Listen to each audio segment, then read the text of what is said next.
प्रशांत किशोर के एक बहुत चर्चित उम्मीदवार जो सोशल मीडिया पे बहुत वायरल रहते हैं, नाम है मनीष कश्यप। हमने उनका इंटरव्यू किया था और व्यूज़ बहुत आए थे लेकिन वोट कम आए हैं। लेकिन वोट इतने आ गए कि उन्होंने भारतीय जनता पार्टी का खेल खराब कर दिया। नाम मनीष कश्यप और विधानसभा चनपटिया पश्चिमी चंपारण की जो सीट है जी। और लंबे समय से दावेदारी कर रहे थे, पहले बीजेपी में थे, बीजेपी से दावेदारी कर रहे थे, उसके बाद बीजेपी से जिस तरीके से उनका मेडिकल कॉलेज में उनके साथ मारपीट हुई, खटपट हुई, उसके बाद उनका बयानबाजी आई, उन्होंने छोड़ दी पार्टी, फिर जन स्वराज में शामिल हुए और उनको टिकट आखिरकार मिला भी। और टिकट मिलने के बाद जो नतीजा है सामने पिछले 1 महीने की मेहनत के बाद, वो है 37,172 वोट मिला मनीष कश्यप को और वो तीसरे नंबर पर रहे।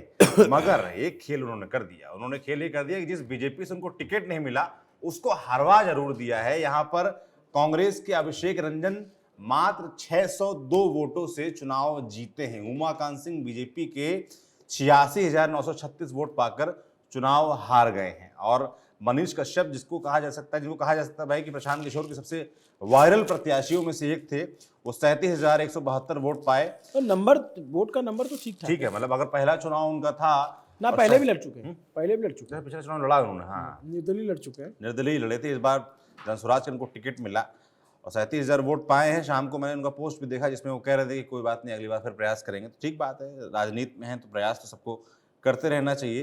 प्रशांत किशोर भी मुझे लगता है अगले 5 साल प्रयास करते दिखेंगे या नहीं दिखेंगे, ये एक लोगों के मन में बड़ी जिज्ञासा रहेगी। प्रशांत किशोर अगले 5 साल क्या करने वाले हैं। 5% वोट आएगा सब खारिज कर देगी पब्लिक, बहुत टेस्ट हो रहे इस मामले में। बिल्कुल, अब तो और टेस्ट होगा क्योंकि लोग अगर वो 5 साल एक्टिव रहते तो हो सकता है कि अगले 5 साल बाद जब चुनाव हो तो लोग उनको वापस से ऑप्शन के तौर पर देखें। देखो यार, दिल्ली नहीं है, वो जो है ना, बिहार जो है वो अलग मिजाज पे चलता है।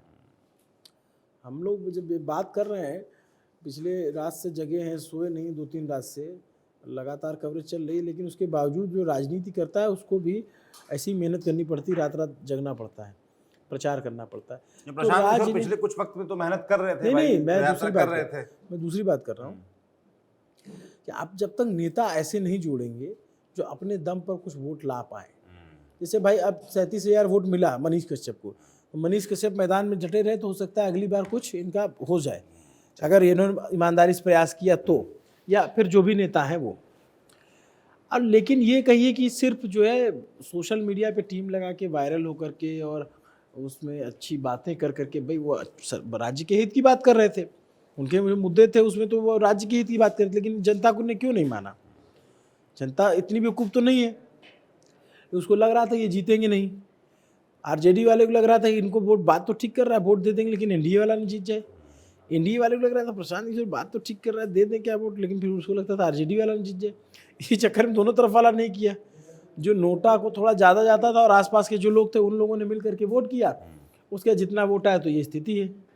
तो बहुत बड़ा प्रशांत किशोर का वोटर वर्ग तो मुझे लगता है बड़े शहरों में नौकरियां कर रहा है। वो छठ में आया भी 28-27 तारीख को आया और 6 तारीख को वोटिंग थी, तो कहाँ तक रुकता, तो भी लौट गया। एक बड़ा वर्ग मुझे दिखाई दिया, मैं जो बात कर रहा था लोगों से, मगर वो उतना बड़ा नहीं कि वो निर्णायक हो सके। ये भी मेरे भाई, बिहार के कितने लोग हैं जो एमएनसी और मल्टीनेशनल कंपनियों में टॉप पोस्ट पे हैं और जाते हैं छठ मनाने के लिए, और छठ के बाद छुट्टी के इतने दिन तक रुक जाते हैं। बिल्कुल, कोई नहीं रुक पाएगा। और टॉप पोस्ट पे बहुत सारे लोग हैं अच्छी अच्छी कंपनियों में, लेकिन इतने दिन छुट्टी कहाँ मिलेगी? तो असली वोटर वो आपके लिए नहीं, वो निर्णायक नहीं हो सकता, वो बूस्टर का काम कर सकता है। वो बातें करेगा, चार लोगों को सोशल मीडिया पोस्ट करेगा, मगर उससे चुनाव नहीं तय होगा, उससे नतीजा आपके पक्ष में नहीं आएगा, ये तो क्लियर है। और इसीलिए चनपटिया जहां एक बड़ा दांव लग रहा था कि लगाया है मनीष कश्यप पर प्रशांत किशोर ने, एकदम अंतिम समय में उनकी टिकट का तय हुआ था मामला, उनको 37,000 वोट मिला। अगर इंडिविजुअल लेवल पर देखा जाए तो उनका प्रदर्शन उतना बुरा नहीं है, मगर जीत तो जीत होती है और हार तो हार होती है, तो उनकी हार हुई है। और एक और ऐसी सीट जहां सर मुझे लगता है कि उम्मीद रही होगी तमाम जनसुराज के समर्थकों को कि भाई यहाँ पर मनीष कश्यप पार्टी का खाता खोल सकते हैं, तो उसमें वो नाकामयाब रहे हैं। बाकी ऐसी तमाम सीटें हैं जहां पर हमारी नज़र है और जो हॉट सीट्स हैं उनके बारे में आपको हम लगातार बताते रहेंगे। आप न्यूज़ पेज देखते रहिए। शुक्रिया।